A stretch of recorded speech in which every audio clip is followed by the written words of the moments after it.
రాష్ట్ర ప్రభుత్వం చేసినటువంటి ఈ సర్వే చాలా సైంటిఫిక్గా సహేతుకంగా చేసి లెక్కలతో సహా అంటే పెట్టి డిస్ట్రిక్ట్ లెవెల్లో కలెక్టర్లని అడిషనల్ కలెక్టర్లని బాధ్యులుగా పెట్టి స్పష్టంగా ఈ దేశ చరిత్రలో ఇంతవరకు ఎక్కడా జరగనట్టుగా మొట్టమొదటిసారి తెలంగాణ రాష్ట్రంలో చేసి ఈ లెక్కల్ని శాసనసభలో ప్రవేశపెట్టడం జరిగింది. ఆ లెక్కలు చెప్పినప్పుడు కూడా అందులో చాలా స్పష్టంగా చెప్పాం. 3.1% రాష్ట్రంలో percentage of house holds not surveyed 3.1% అని చాలా స్పష్టంగా లెక్కలతో సహా చెప్పాం. దీనికి కారణాలు కూడా చెప్పాం. కొద్దిమంది ఉద్దేశపూర్వకంగా లెక్కలు ఇవ్వటానికి ముందుకు రాలేదు. సరే, కొద్దిమంది ఇంటికి తాళాలు వేసి వెళ్ళటం, ఇట్లా జరిగినటువంటి ఈ సంఘటనల వల్ల 3.1% మిగిలిపోయారు అని చెప్పినప్పుడు కొంతమంది ఆ మిగిలిపోయినటువంటి వాళ్ళు ఎవరు అని అడిగితే కూడా లెక్కలతో సహా చెప్పాం. కేసీఆర్ గారు లాంటి వాళ్ళు, కేటీఆర్ గారు లాంటి వాళ్ళు, పల్లా రాజేశ్వర రెడ్డి గారు లాంటి వాళ్ళు కొద్దిమంది ఉద్దేశపూర్వకంగానే ఈ సర్వేకి సహకరించకుండా దూరం ఉన్నారు. అయినప్పటికీ లెక్కలన్నింటినీ సభలో పెట్టిన తర్వాత అటువంటి వారే గట్టిగా మాట్లాడి ఇలా మిగిలిపోయినటువంటి వాళ్ళకి మరొకసారి అవకాశం ఇవ్వచ్చు కదా, ఇస్తే మేము ఇస్తాం కదా అని సభలో బయట చెప్పడం జరిగింది. దీన్ని లోతుగా ఆలోచన చేసి రాష్ట్ర ప్రభుత్వం పరిశీలన చేసి ఆ మిగిలిపోయినటువంటి 3.1% ఏ హౌస్ హోల్డ్స్ ఎన్యూమరేషన్లోకి రాకుండా ఉన్నటువంటి వాళ్ళు ఈరోజు మేము ఇస్తామని ముందుకు వస్తూ ఉన్నారు. కాబట్టి వారి కోసం రాష్ట్ర ప్రభుత్వం మరొక్కసారి ఎన్యూమరేషన్ చేపించుకోవటానికి ఈ లెఫ్ట్ ఓవర్ ఫ్యామిలీస్కి ఫిబ్రవరి 16వ తారీఖు నుంచి 28వ తారీఖు వరకు ఒక అవకాశం ఇవ్వాలని చెప్పి నిర్ణయం చేసింది. ఇలా లెఫ్ట్ ఓవర్ మిగిలిపోయినటువంటి వాళ్ళు టోల్ ఫ్రీ నెంబర్ కూడా రాష్ట్ర ప్రభుత్వం నుంచి అనౌన్స్ చేస్తూ ఉన్నాం.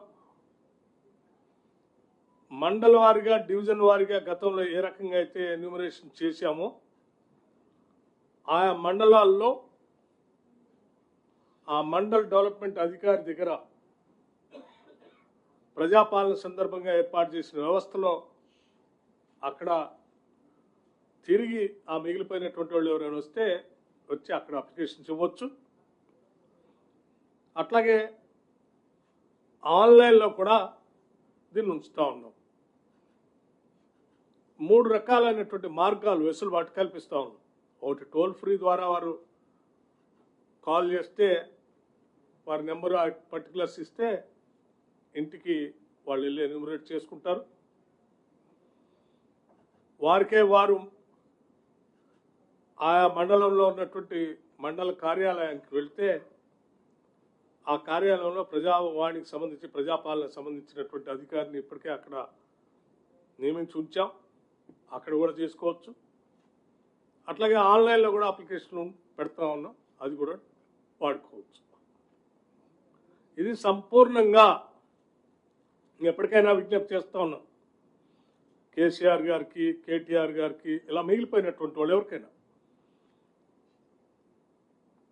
మరొక్కసారి అవకాశం ఇస్తా ఉన్నాం. మీరు ఈ రాష్ట్ర జనాభా లెక్కల్లో వచ్చేటట్టుగా చూసుకోండి. ఈ రాష్ట్ర జనాభా లెక్కల్లోకి మీ అందరిని రావాల్సిందిగా విజ్ఞప్తి చేస్తూ ఉన్నాం. మరొకసారి అవకాశం ఇస్తున్నాం. లెక్కల్లోకి వచ్చి జనజీవన స్రవంతిలో కలిస్తే మంచిదని కూడా చెప్తా ఉన్నాం. నాకు రేవంత్ రెడ్డి గారు కావాలన్నా బీసీలు కావాలంటే బీసీలే కావాలి. నాకు నా ఫస్ట్ ప్రియారిటీ బీసీలే. ఎందుకు చెప్తా ఉన్నా ఈ మాట అంటే, మీ అందరికీ తెలుసు సోదరులారా, మొన్నటి ఎన్నికల్లో ఏం జరిగిందో. తీన్మార్ మల్లన్న నోడగొట్టడానికి కొంతమంది ఏం చేసిరో తెలుసు. కానీ ఇలా తీన్మార్ మల్లన్న గెలిచిందంటే అది బీసీలు పెట్టిన భిక్షమే, అది మీరు పెట్టిందే, అది మీరిచ్చిన అవకాశమే. ఎంతసేపు నేను ఇప్పటిదాకా మన మసూర్ అన్నతో అంటా ఉన్నా, కనీసం అసెంబ్లీలో మండలో అసెంబ్లీలో నడవడానికి నిమిషానికి 10,000 ఖర్చు అవుతుంది. దాంట్లో ఈయన ఆయన తిట్ట ఆయన కనీసం తిట్టుకుంటాను కూడా ఛాన్స్ లేదు మన కాడ, మనోని మనం తిట్టుకుంటాను. మొన్న బండా ప్రకాష్ అన్న డిప్యూటీ చైర్మన్ గారు చైర్ మీద ఉన్నాడు కాబట్టి నేను మాట్లాడగలిగిన, లేకపోతే ఆ అవకాశం కూడా లేదు నాకు. ఆయన నాకు అవకాశం ఇస్తే ఈ బడ్జెట్ సగానికి గోస్తే మాది కదా, మిగతా సగం మీది కదా అని చెప్పి ఆడ మాట్లాడగలిగిన. కాబట్టి చాలా మంది చాలా అనుకుంటారు. ఒక్కటై చెప్తా ఉన్నయ్యా, మేము రాజకీయాలు చేయాలనుకున్నప్పుడు రాజకీయాలు చేస్తాం, కానీ అల్టిమేట్ గా మా ప్రయోజనం బీసీల ప్రయోజనమే అన్న విషయాన్ని మీ ముందు చెప్పదలుచుకున్నాం. ఇక్కడ నేనైనా కానీ నాకు శ్రీనివాస్ గౌడ్ గారికి ఏమైనా పంచాదా అండి? పార్టీల పంచాది ఉండొచ్చు, కానీ బీసీల అంశానికి వచ్చినప్పుడు మేము ఒక్క తల్లి పిల్లలు లెక్కుంటాం. మాకు పార్టీలతో సంబంధం లేదు. ఇంకా వీళ్ళే కాదు, ఎవరైనా సరే బీసీల అంశానికి వచ్చినప్పుడు మా ప్రయోజనం బీసీలదే. రఘు, నువ్వు మాకు చెప్పినావు, ఎక్కడ కూడా ఈ మాట తప్పం. మీరు ఇక్కడ బీసీ ప్రజలారా, నాకు మీరిచ్చినటువంటి పదవి, ఓ ఎమ్మెల్సీ పదవి ఇచ్చినారు,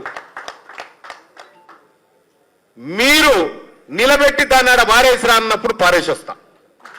దాన్ని ఆడ పారేసిరా, దీని సంగతి ఏందో తెలుస్తామన్నప్పుడు ఖచ్చితంగా నేనొక్కనే కాదు, మా అందరి నాయకత్వం కూడా దానికి సిద్ధపడతారు, ఖచ్చితంగా వస్తారు. గతంలో లాగా లేము బీసీలం. మొన్న కులగణన మీద సెక్రటేరియట్ లో మీటింగ్ అయితే మరి అలా నన్ను పిలిచిరు, ఎందుకు పిలిచిరో నాకు తెలియదు. పిలిచి ఒక ఆయన, పెద్ద ఆయన ఏమంటాడు, పేరు జానారెడ్డి సాబ్, ఏమంటాడు, బీసీలను స్కిప్ చేద్దామంటాడు. అరే ఇది ఎక్కడ కథ? బీసీలది 42% స్కిప్ చేద్దామని జానారెడ్డి సాబ్ చెప్తా ఉన్నాడు. నేనేమన్నా, సార్ మన కాంగ్రెస్ పార్టీ ఎన్నికల మేనిఫెస్టో పేజ్ నెంబర్ 16 పేరా 1లో చెప్పినాం సార్. మనము ఇక్కడ మన కాంగ్రెస్ పార్టీ అధికారంలోకి వస్తే కులగణన చేసి 42% ఇస్తామని చెప్పినాం సార్ అని చెప్పినాం. మరి ఎట్లా చేద్దాం? సుప్రీంకోర్టు ఒప్పుకుంటలేదు. ఇదే డాక్టర్ వినయ్ సాబ్ సుప్రీంకోర్టు దాకా పోయి కొట్లాడి, దానికోసం కొట్లాడుతూనే ఉన్నాడు. దానికోసం ఇప్పటికి కూడా స్వప్నారెడ్డి అని కేసు వేసింది, ఈ రిజర్వేషన్లు ఇవ్వకూడదని. అవునా సాబ్? స్వప్నారెడ్డి ఎవరేం చేశారు అవుతాని? మీరు కాదా? మీరే కదా వేయించింది. మీరేమనుకుంటారు అంటే ఇక బీసీలు ఏం పసిగడతలేరు, మా కథ మా కార్ఖాన. ప్రతిదీ పసిగడుతున్నాం, మేము ప్రతిదీ పసిగడుతున్నాం, ప్రతిదీ బరాబర్ ఏం చేయాలో అది చేస్తాం. ఇక బీసీలు ఎన్నడ ఐక్యమవుతారని ఇది కాదా? ఇది ఈడ తాజ్ కృష్ణలో మొదలై తాజ్ కృష్ణలో క్లోజ్ అయ్యేది కాదు. ఇది నేను గతంలో కూడా చెప్పిన ఇక్కడ మీటింగ్ పెట్టినప్పుడు హనుమంత్ అన్న చెప్పినట్టే బడి తయారైనప్పుడు ఆ బడిని ఆదిలోనే ఖతం చేసి ఆ తర్వాత దాన్ని స్తబ్దుగా పెట్టడం జరిగింది. ఇవాళ బీసీ సోదరులారా, ఇంకా మనం బిచ్చగాల లెక్క ఇప్పుడు తీన్మార్ మల్లన్నకు పదవి నేను చెప్తా ఉన్నా, ఇప్పుడు చెప్తా ఉన్నా, నాకు మంత్రి పదవి ఇచ్చినా తీసుకొని పో, నాకు బీసీలే ముఖ్యం. కానీ నేను నా వ్యక్తిగత ప్రయోజనాలు ఆశించి కాదు ఇక్కడికి వచ్చింది. ఇది బీసీ సమాజం కోసం వచ్చిన, బీసీలను రాజ్యాధికారం వైపు తీసుకుపోవాలని వచ్చిన సోదరులారా. మా రాహుల్ గాంధీ గారు చెప్పిండు 42% రిజర్వేషన్ స్థానిక సంస్థల ఎన్నికల్లో ప్లస్ కులగణన అని చెప్పిండు. మా రాహుల్ గాంధీ గారిని గెలిపించడం కోసం వచ్చిన ఇక్కడికి. మా రాహుల్ గాంధీ గారిని ఎట్టి పరిస్థితుల్లో ఓడని మరి ఈ అంశంలో అని చెప్పి వచ్చిన.